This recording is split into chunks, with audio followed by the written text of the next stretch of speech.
Hello, this is social media attorney Mark Fiedholz, and welcome to the podcast on the three myths that block expert social media liability training and expose you to costly lawsuits. As a 30-year media law attorney, now specializing in social media liability training the past 7 years, the high point of my training is always when someone registers for my online or live course and then notifies me that he or she applied my expert strategies and avoided a costly lawsuit.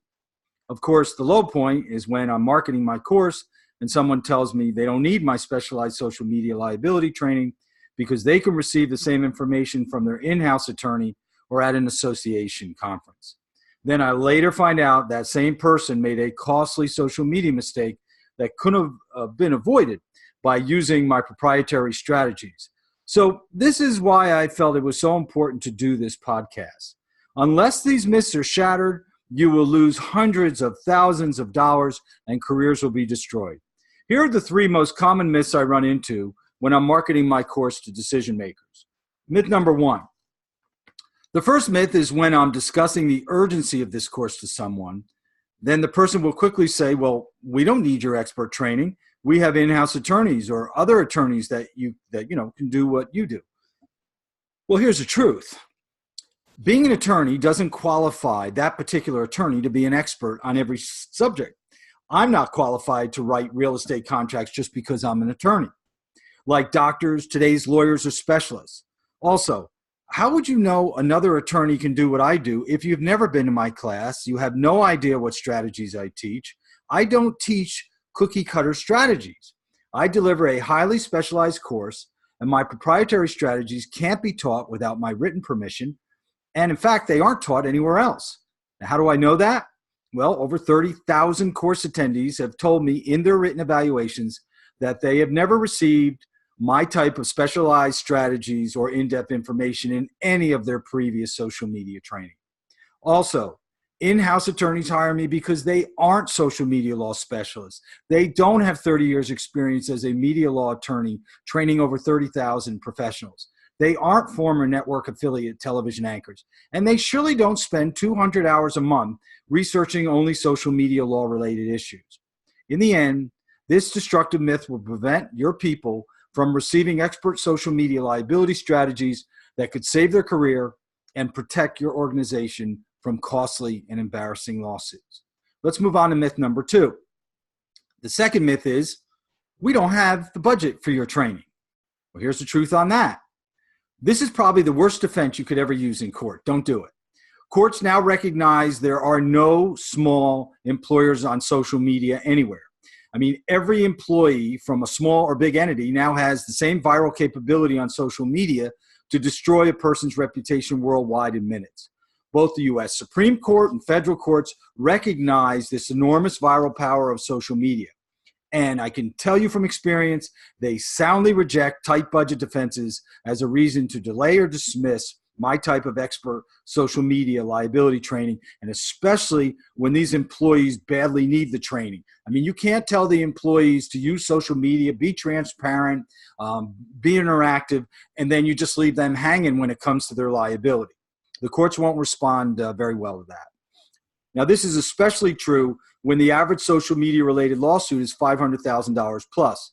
And my online course fee averages around $47 per person or less on a group rate. Good luck trying to make that comparison to a judge. Because I can tell you now, if you offer this defense, the judge or jury will quickly lose respect for you and your organization. And I can guarantee you, you will end up paying big legal damages for inadequate training and other high dollar legal claims. Remember, when it comes to legal damages, social media is unlike any other type of lawsuit. Because your content can go viral and reach millions, you'll be sued for millions. Attorneys can't monitor every real-time post or tweet, and there are no takebacks. This is different. You have to understand that. Once that tweet or post goes out there, it's permanent. It's a permanent part of the digital landscape, and that's why the damages are so high.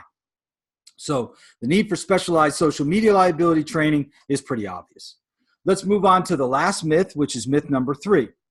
The third myth is where a person would say, we don't need your expert training because our communication people control our social media. And we've never been sued before. And even if we were, we have insurance. Well, here's the truth on that. This myth alone has cost public and private employers millions in legal damages and destroyed many careers over the past few years.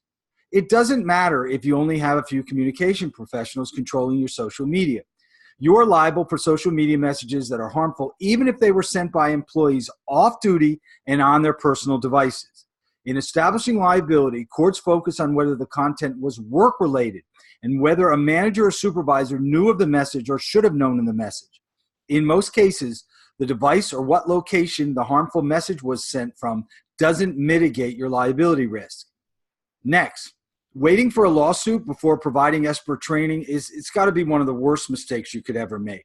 With employee mistakes on social media dominating the news almost every week, and the fact that almost every employee has access to social media via their personal smartphones, the court has little sympathy for your lack of foreseeability about the importance of employees receiving outside expert social media liability training. Finally, on the issue of insurance, you need to be careful on this issue. Due to the high damages of social media mistakes, many insurance companies are classifying social media mistakes as intentional conduct and denying coverage. Also, even if you pay the claim, your premiums will go through the roof. Insurance does not take the place of giving your employees expert training on the new social media laws. All right, so that's it on this podcast. I hope I've made a convincing argument that you need to make my social media liability training a high priority and mandatory for all employees, especially included in your harassment training. Also, policymakers need to register for my masterclass on updating your social media policy so it complies with the new federal laws and holds up in court during a lawsuit.